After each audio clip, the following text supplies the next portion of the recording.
ನಮಸ್ಕಾರ, ಶುಭೋದಯ. ಸಂಕಲ್ಪ ಸಿದ್ಧಿ ವಿಶೇಷ ಕಾರ್ಯಕ್ರಮಕ್ಕೆ ತಮ್ಮೆಲ್ಲರಿಗೂ ಆತ್ಮೀಯ ಸ್ವಾಗತ ಹೇಳ್ತಾ ಇರೋದು ನಾನು ಅನುಷಾ. ಇದೇ ಫಸ್ಟ್ ಟೈಮ್ ನಮ್ಮ ಚಾನೆಲ್ ವೀಕ್ಷಿಸ್ತಾ ಇರೋದು ಅಂತಂದರೆ ಈಗಲೇ ಸಬ್ಸ್ಕ್ರೈಬ್ ಮಾಡಿ, ನಮ್ಮ ವೀಡಿಯೋಸ್ನ ಲೈಕ್ ಮಾಡಿ. ಇನ್ನು ಕಾರ್ಯಕ್ರಮದಲ್ಲಿ ನಮ್ಮ ಜೊತೆಲಿದ್ದಾರೆ ಸ್ಪಿರಿಚುವಲ್ ಗುರು ಡಾಕ್ಟರ್ ವಿಷ್ಣುದತ್ತ ಗುರುಜಿಯವರು. ಗುರುಗಳನ್ನ ಕಾರ್ಯಕ್ರಮಕ್ಕೆ ಬರ್ಮಾಡ್ಕೊಳ್ಳೋಣ. ನಮಸ್ತೆ ಗುರುಗಳೇ, ಶುಭೋದಯ ಕಾರ್ಯಕ್ರಮಕ್ಕೆ ಭಕ್ತಿಯ ಸ್ವಾಗತ.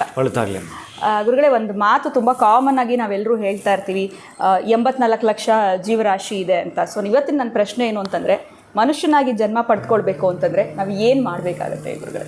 ಸೊ ಈ ಪ್ರಶ್ನೆ ನಿಮ್ಮ ಮುಂದೆ ಇಡ್ತಾ ಇದ್ದೀನಿ, ದಯವಿಟ್ಟು ಇದಕ್ಕೆ ಉತ್ತರವನ್ನು ತಿಳಿಸ್ಕೊಡಿ. ಮತ್ತು ನೀವು ಮನುಷ್ಯರಾಗಿದ್ದರೆಲ್ಲ ಗೊತ್ತಿರುತ್ತಲ್ಲ ನಿಮಗೆ. ಆದರೂ ಕೂಡ ಎಲ್ಲೋ ಒಂದು ಕಡೆ ಈ ಪ್ರಶ್ನೆ ಕಾಡ್ತಾ ಇತ್ತು ಗುರುಗಳೇ, ಮನುಷ್ಯನಾಗೇ ಹುಟ್ಟಬೇಕು ಅಂತಂದರೆ ಏನು ಮಾಡಬೇಕು, ಹೇಗೆ ಅದು? ಓಂ ವಿಶ್ವಸ್ಮೈ ನಮಃ. ಪ್ರೀತಿಯ ಬಂಧುಗಳೇ, ಈ ತರಹದೆಲ್ಲ ಪ್ರಶ್ನೆಗಳು ಬರ್ತಿರ್ತವೆ. ಎಂಥ ಇದಕ್ಕೆ ಉತ್ತರ? 84 ಲಕ್ಷ ಜೀವರಾಶಿ ಅನ್ನೋದನ್ನು ನೀವು ಸಾಹಿತ್ಯದಲ್ಲೋ ಅಥವಾ ಪುರಂದರ ದಾಸರು ಬರೆದಿರೋ ರಚನೆಯ ಹಾಡುಗಳಲ್ಲೋ 84 ಲಕ್ಷ ಜೀವರಾಶಿ ಏಸುಕಾಯಂಗಳು ಅಂತ ಏನು ಹಾಡು ಬರುತ್ತೋ ಅದರೆಲ್ಲ ನೀವು ಕೇಳಿರ್ತೀವಿ.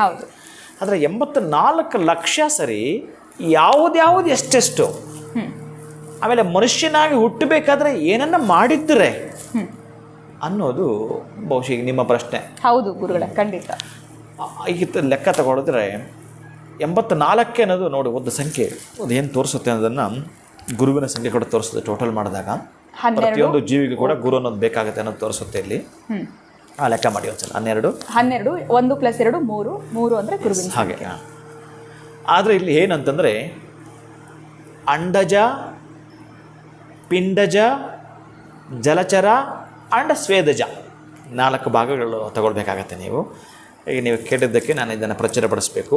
ಅಂಡಜ 21 ಲಕ್ಷ, ಪಿಂಡಜ 21 ಲಕ್ಷ, ಜಲಚರ 21 ಲಕ್ಷ, ಸ್ವೇದಜ 21 ಲಕ್ಷ.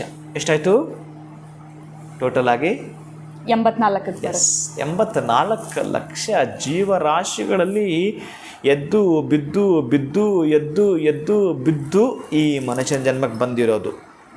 ಆದರೆ ಇಲ್ಲೊಂದು ಟ್ವಿಸ್ಟು ಹೇಗಿಟ್ಟಿದ್ದಾನೆ, ಮರ್ಮವಾಗಿ ಭಗವಂತ ಅದನ್ನು ಬಚ್ಚಿಟ್ಟಿದ್ದಾನೆ. ಅದು ಎಂತ ಅಂತಂದರೆ, ಈ ಅಂಡಜ ಅಂದರೆ ಏನು, ಇನ್ನು ಅದೊಂದು ಸಬ್ಜೆಕ್ಟು. ಇನ್ನು ನಾನು ಇಷ್ಟು ಹೋಗ್ಬೇಕಾಗತ್ತೆ.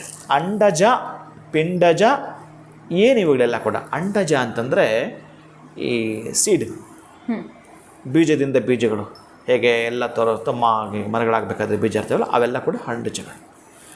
ಇನ್ನು ಪಿಂಡಜ, ಗರ್ಭದಿಂದ ಜನಿಸುವಂಥವು ಯಾವಿರ್ತವೆ ಅವೆಲ್ಲ ಕೂಡ 21 ಲಕ್ಷ. ಇನ್ನು ಜಲಚರ ಅಂತಂದರೆ ನೀರಲ್ಲೇ ಉತ್ಪತ್ತಿ ಆಗ್ತಕ್ಕಂಥದ್ದು. ಈಗ ನೋಡಿ, ಒಂದು ದಿನ 1 ತಿಂಗಳ ಕಾಲ ನೀರಲ್ಲಿ ಹಾಗೇ ಬಿಟ್ಟುಬಿಡಿ, ಅದು ಪಾಚೆ ಕಟ್ಟುತ್ತೆ. ಆ ಪಾಚೆನಲ್ಲಿ ಅದೊಂದು ಕ್ರಿಮಿ ಉಟ್ಕೊಳ್ಳುತ್ತೆ. ಇವು ಜಲಚರ. ಇನ್ನು ಸ್ವೇದಜ ಅಂತಂದರೆ ಯಾವುದು ಕೂಡ ಈಗ ನಿಮ್ಮ ಸ್ವೆಟ್ಟು ಈ ಏನು ಅಂತಾರಲ್ಲ, ಅದು ಹಾಗೆ ಆ ಸ್ವೆಟ್ಟಲ್ಲೇ ಆ ದುರ್ನಾಥದಲ್ಲೇ ಉತ್ಪತ್ತಿ ಆಗುವಂಥದ್ದು, ಅದು ಸ್ವೇದಜ. ಹೀಗೆ ಲೆಕ್ಕ ತೆಗೆದುಕೊಳ್ತಾನೆ. ಇನ್ನು ಮನುಷ್ಯನಾಗಿ ಹುಟ್ಟುವಂಥದ್ದು, ಇದು ಬಹಳ ದೊಡ್ಡ ಸಬ್ಜೆಕ್ಟ್. ನೀವು ಕೇಳಿರೋ ಸಾಮಾನ್ಯ ಪ್ರಶ್ನೆ ಆಗಿದ್ರು ಕೂಡ ಅಂಡಜನ ಮಾತಾಡ್ಲಿಕ್ಕೆ ಹೊರಟ್ರೆ ಯಾವುದು ಅಂಡಜ ಯಾವುದು ಪಿಂಡಜ, ಮನುಷ್ಯನಿಗೆ ಏನೆಲ್ಲ ಹೇಳ್ತಾರೆ, ಇದು ಈ ಪ್ರವಚನಕ್ಕೆ ಕೂತಾಗ ಮಾತಾಡೋಂಥ ಸಬ್ಜೆಕ್ಟ್ ಆಗಿರುತ್ತೆ ಇದು. ಅಂತಹದ್ರಲ್ಲಿ ಪಾಪ ಪುಣ್ಯ ಸಮವಾಗಿತ್ತು ಅಂತಂದರೆ, ಈಗ ತಕ್ಕಡಿ ಹಿಡ್ಕೊಳ್ತಾನೆ, ಈ ಕಡೆ ಒಂದು ಕಲ್ಲಿದೆ, ನೀವು ಒಂದು 2 kg ಸಕ್ಕರೆ ಕೇಳಿದ್ದೀರಿ, ಕರೆಕ್ಟಾಗಿ ನಾನು ಹಾಕಬೇಕಲ್ಲ, ಆವಾಗ ನೀವು ತೊಗೊಂಡೋಗ್ಬೋದು. ಹಾಗೆ 2 ಪಾಪ ಪುಣ್ಯ ಸಮವಾಗಿದ್ದಾಗ ಮಾತ್ರ ಈ ಮನುಷ್ಯ ಜನ್ಮ. ಪಾಪ ಜಾಸ್ತಿ ಆಯಿತೋ ಕ್ರಿಮಿಕೀಟ, ಮತ್ತೆ ಕ್ರಿಮಿಗೆ ಮತ್ತೆ ಕ್ರಿಮಿಗೆ ಮತ್ತೆ ಕ್ರಿಮಿಗೆ. ಅದಕ್ಕೆ 84 ಲಕ್ಷ ಅನುಭವಿಸಿ ಬರ್ಬೇಕು ನಾವು. ನೀವು ಅದಾಗಿದ್ದರು, ನೀವು ಜಲಚರ ಪ್ರಾಣಿ ಆಗಿದ್ದಿರಿ, ಅಂಡಜ ಆಗಿದ್ರಿ, ಪಿಂಡಜ ಆಗಿದ್ರಿ, 84 ಲಕ್ಷ ಯೋನಿಗಳನ್ನು ದಾಟ್ಕೊಂಡು ಬಂದು ಈ ಮನುಷ್ಯನಾಗಿದ್ದೀರಿ ಅಂತಂದರೆ ಏನು ಕತೆ, ಏನಿಟ್ಟಿದೆ ನಾವು ಸೃಷ್ಟಿಯ ಮರ್ಮ. ಈ ಸೃಷ್ಟಿಯ ಮರ್ಮ ಅಂತ ಬಿಚ್ಚಿಡ್ಲಿಕ್ಕೆ ಹೊರಟ್ರೆ ಬಹಳ ಸಬ್ಜೆಕ್ಟ್ ಇದೆ. ಅದು ಬಹಳ ಅದ್ಭುತವಾದ ಸಬ್ಜೆಕ್ಟ್. ನಾನೇನಾದರೂ ನೀವು ಕೆಣಕಿದಾಗ ನನಗದು ಬರುತ್ತೆ, ಅದು ಹೇಳಲಿಕ್ಕೆ ಹೊರಟ್ರೆ ಈ ಹೇಗೆ ಈ ಜಲಚರ ಪ್ರಾಣಿಗಳಿಂದ ನೀವು ತೆಗೆದುಕೊಂಡು ಈಗ ಹೇಳ್ತಾ ಇದ್ದೀರಿ, ಪಾಪ ಜಾಸ್ತಿ ಮಾಡಿದರೆ ಈಗ ನಮಗೆ ಕ್ರಿಮಿಕೀಟವಾಗಿ, ಪುಣ್ಯ ಜಾಸ್ತಿ ಮಾಡಿದರೆ ಸೈಲೆಂಟಾಗಿರೋದು ಅಷ್ಟೇ. ದೇವಲೋಕದಲ್ಲಿ ಅಲ್ಲಿ ಆನಂದ ಅಷ್ಟೇ ಇರೋದು, ಬೇರೆ ಇನ್ನೆಂತ ಇಲ್ಲ.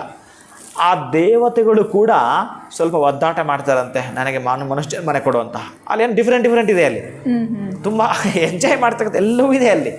ದೇವಲೋಕ ಒಂದೇ, ಎಂಥ ಆನಂದವಾಗಿರೋದು, ಅಲ್ಲಿ ಕಷ್ಟವೂ ಇಲ್ಲ, ಸುಖವೂ ಇಲ್ಲ, ದುಃಖ ಎಂತ ಇಲ್ಲ. ಹಾಗಾಗಿ ದೇವತೆಗಳು ಬಯಸ್ತಾರಂತೆ ಮರ್ತ್ಯಲೋಕದ ಮನುಷ್ಯ ಜನ್ಮವನ್ನು, ಅಂಥದ್ದು ಮನುಷ್ಯ ಜನ್ಮ. ಅದಕ್ಕೆ ಈ ಮಾನವ ಜನ್ಮ ದೊಡ್ಡದು, ಹಾನಿ ಮಾಡಿಕೊಳ್ಳಬೇಡಿರಿ ಉಚ್ಚಪ್ಪಗಳಿರ ಅಂತ ಆತ ಹಾಡಿರ್ತಕ್ಕಂಥದ್ದು ಕೂಡ. ಹಾಗಾಗಿ ಇದು ಬಹಳ ವಿಶೇಷ. ಇನ್ನು ನಾನು ಇದ್ರ ಬಗ್ಗೆ ಅಂತ ಹೇಳಲಿಕ್ಕೆ ಒಂದು ಸಬ್ಜೆಕ್ಟ್ ಅಂತ ಹೊರಟ್ರೆ ತುಂಬ ವಿಶೇಷವಾಗಿದೆ. ಇದು ಅದ್ಭುತವಾಗಿರತಕ್ಕಂಥದ್ದು. 80 ಲಕ್ಷ ಜೀವರಾಶಿಯಲ್ಲಿ ನಾವೆದ್ದು ಬರುತ್ತೆ. ಅದಕ್ಕೆ ಸಾಧ್ಯವಾದಷ್ಟು ಪುಣ್ಯವನ್ನು ನಾವು ಹೆಚ್ಚಿಗೆ ಮಾಡ್ತಾ ಇದ್ದಷ್ಟು ಪ್ರತಿಫಲನ ನಾವು ಅಭಿವೃದ್ಧಿ. ನಮ್ಮದು ಪಾಪ ಗೊತ್ತಿಲ್ವಲ್ಲ ಎಷ್ಟಿದೆಯೋ ಅಲ್ಲಿಗೆ ಲೆಕ್ಕ ಸಿಗ್ಬೇಕಾದ್ರೆ ನಾವು ಪುಣ್ಯನೇ ಮಾಡಬೇಕಂತ ಆ ಪುಣ್ಯವನ್ನು ಮಾಡೋಂಥವ್ರು ನೀವಾಗಬೇಕಷ್ಟೇ. ಖಂಡಿತ ಗುರುಗಳೇ, ಈ 84 ಜೀವರಾಶಿಯಲ್ಲಿ ಯಾವ್ದು ಎಷ್ಟೆಷ್ಟು ಯಾವ ರೀತಿ ಅನ್ನೋದ್ರ ಬಗ್ಗೆ ಒಂದು ಲೆಕ್ಕಾಚಾರವನ್ನು ತಿಳಿಸ್ಕೊಟ್ರಿ ಅಂತ ಹೇಳ್ಬೋದು. ಗುರುವಿನ ಸಂಖ್ಯೆ ಅಂತ ಕೂಡ ನೀವು ತಿಳಿಸಿದ್ದೀರಾ. ಸೊ ಆದಷ್ಟು ನಾವು ಒಳ್ಳೆ ಕೆಲಸಗಳು ಪುಣ್ಯಗಳನ್ನೇ ಮಾಡಿದ್ರೆ ಮನುಷ್ಯ ಜನ್ಮನಾಗಿ ಮುಂದಿನ ಜನ್ಮದಲ್ಲಿ ಬರೋದಕ್ಕೂ ಕೂಡ ಸಾಧ್ಯ ಆಗುತ್ತೆ ಅಂತ ತಿಳಿಸಿದ್ರಿ. ಧನ್ಯವಾದಗಳು ತಮಗೆ. ನಮಸ್ಕಾರ ಗುರುಗಳೇ. ಹರೇ ಶ್ರೀನಿವಾಸ. ಇನ್ನು ವೀಕ್ಷಕರೇ, ನವಶಕ್ತಿ ಪೀಠಂನ ಪ್ರತಿಯೊಂದು ಅಪ್ಡೇಟ್ಸ್ ನೀವು ತಿಳ್ಕೊಳ್ಬೇಕು ಅಂತಂದರೆ ಡಿಸ್ಕ್ರಿಪ್ಷನಲ್ಲಿ ನಿಮಗೆ ಒಂದು ಲಿಂಕ್ ಬರ್ತಾ ಇದೆ, ಅದನ್ನು ಕ್ಲಿಕ್ ಮಾಡಿ ವಾಟ್ಸಪ್ ಗ್ರೂಪ್ಗೆ ಜಾಯ್ನ್ ಆಗ್ಬೋದು ಅಂತ ಹೇಳ್ತಾ ವಿಡಿಯೋನ ಮುಗಿಸುವಂಥ ಸಮಯ ಆಗಿದೆ. ನಮಸ್ಕಾರ.